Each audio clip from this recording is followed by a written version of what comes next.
Recent এত তোমাদের demand পাচ্ছি যে অ্যাঙ্কলেটের কালেকশান দেখাও, অ্যাঙ্কলেট কালেকশান দেখাও। নাও অ্যাঙ্কলেটের কালেকশান নিয়ে চলে এসেছি। সব গোল্ডেনের মধ্যে আছে আর সব কিউজুর আছে। কিউজু মানে জানো, একদম ডেলি ওয়্যারের জন্য মানে একদম দারুণ পিস।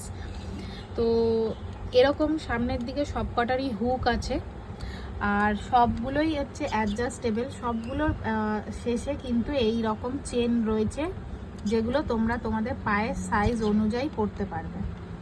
তো দেখে নাও, স্নেক চেনের মধ্যেও কিছু আছে, নর্মাল চেনের মধ্যেও কিছু আছে। আর প্রাইস শুরু হচ্ছে 220 থেকে 260 টাকা। 220 থেকে 260 টাকার মধ্যে গিয়ে শেষ। ঝটপট করে স্ক্রিনশট পাঠাও, যে আগে বুকিং করবে তার।